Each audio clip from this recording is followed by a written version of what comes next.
I'll be seeing you.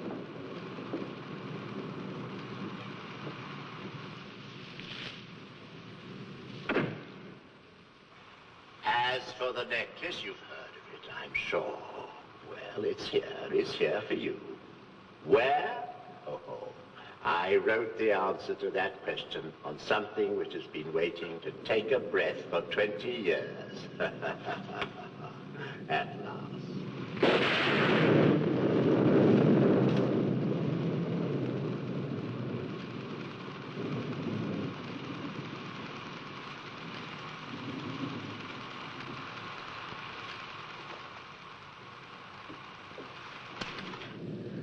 Thank you, Cyrus.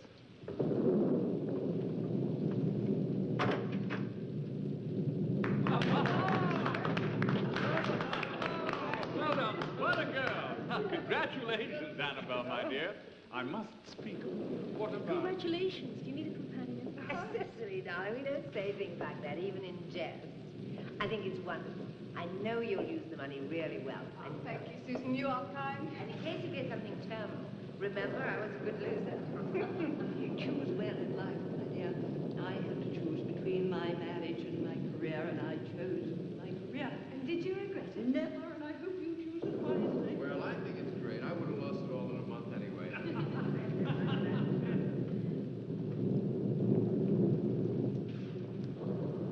Hi, why so glum? Me? Glum?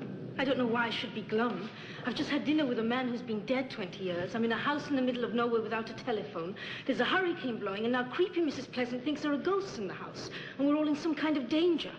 What's more, it turns out there's insanity in the family, and there could be a full-fledged, paid-up lunatic sleeping in the next bed. I don't know why I should be glum. Don't worry, it'll all work out. Yeah? Sure. Where there's a will, there's a way. I wish I could get the hell out of here. You must all stay the night, Harry. In case we have occasion to hear the second part of the will.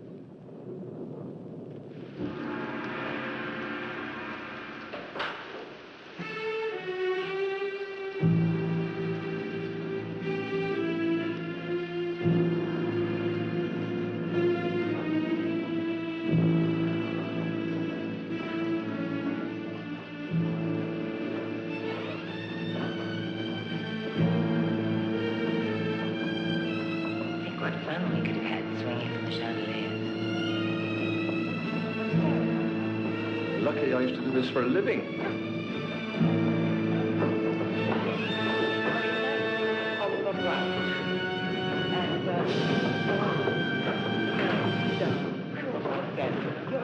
Thank you very much. And, would you take those? My favorite period. Early Devil's Island. He really was a bastard. They should give the losers something. Maybe we're not losers. Quite yet.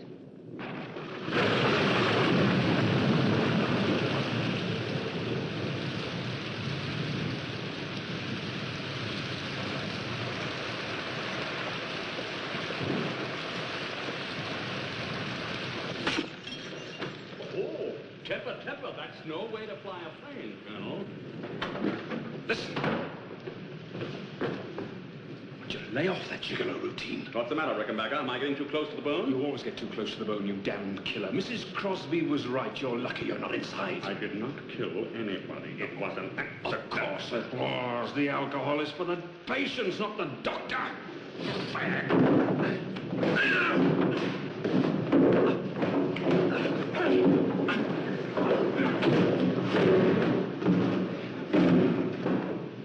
Modest little dwelling. What's the commotion? I don't know. It sounds as if Tom Sawyer and Huckleberry Finn are at it again. I'll go down. You change. Thanks, Susan. You are kind. Not at all. What's a poor relation for?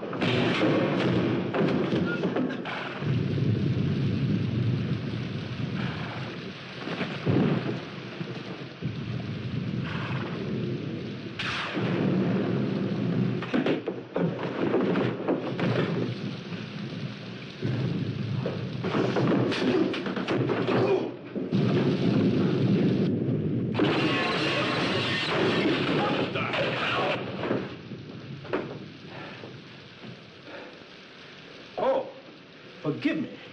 Please. Had I shot you, I would have felt terror. My name is Hendricks. I am the chief psychologist of the Fairview Sanitarium. What's that? An asylum for the criminally insane. We're just up the road. Oh, well, that's convenient. Mr. Hendricks. Mr. Hendricks, do please come in and take off your wet things. Yes, thank you. I'd like to have a word with everybody, please. I hope you will forgive my rather unconventional use of your window. Don't mention it. You saved his life. He saved your neck, you mean? Hold time, fellas, time. Come on, everyone will do that. Actually, I was afraid for the safety of all of you. What? What do you mean by that, Mr. Hendricks? I'm sorry to report that one of our patients at the sanitarium has escaped. I knew I felt something. Is he dangerous? He's extremely a complete maniac. Well, he'll feel right at home in this house. And homicidal. He's a real killer. You seen anyone around here since 7 o'clock? Well, that's about the time we arrived.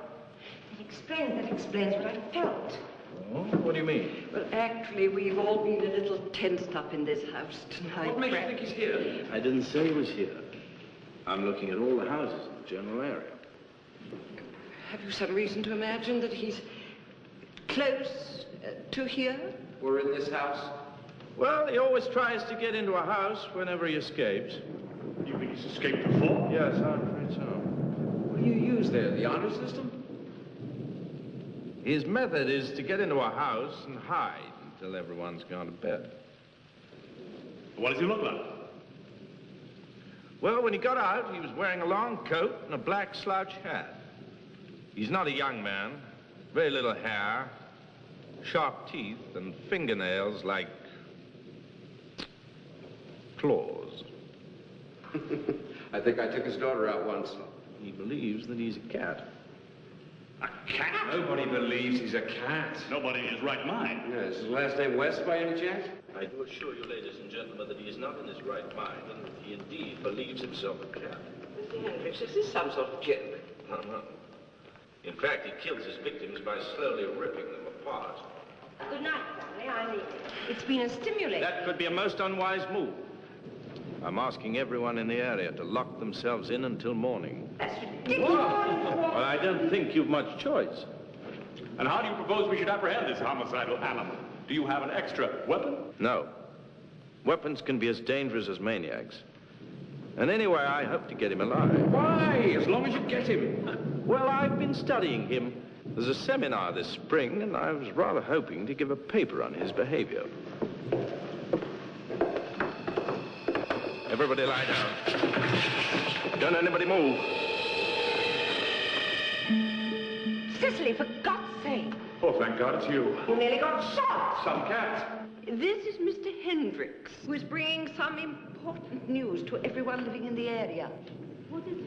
I'm not here to alarm you. Certainly not. There's absolutely no cause for alarm. It's just that a homicidal maniac who thinks he's a cat got loose. He's not dangerous. He just tears his friends apart. Slowly. That's all. But don't get upset. They strap him down in a rubber room. And a few times a year, he gets out. Nothing serious. They have a collection of incompetents over there.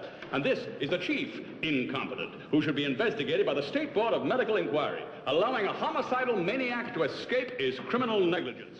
A killer is on the loose and you're responsible. There are many killers who suffer. But very often it is not clear precisely who is responsible. Mr. Hendricks, I'm sure you'd like to know who you are speaking to. I am Alison Crosby, the West family lawyer. This is... Harry Blount. How do you do? How do you know so much about the State Board of Medical Inquiry? Well, I used to practice medicine. Ah, and which branch of medicine used you to practice? Surgery? Surgery. That's interesting. Surgery. Very interesting. My patient cuts with his hands, or whatever he can find. You cut with a scalpel. The results are very different, to be sure, but who is to say that the urge is not the same? Your man has an uncontrollable aggressivity. Unlike you when we met in the hall. Why'd you stop operating? He went into somebody's brain and then ripped them apart, like your cat, only this was on the operating table. Shut! This is Charlie Wilder, of whom I'm sure you've heard. Ah, the famous hero. Glad to know you. All right. Lillywhite, tell them how many brains you got into with your bomb. I lost an older brother in the war.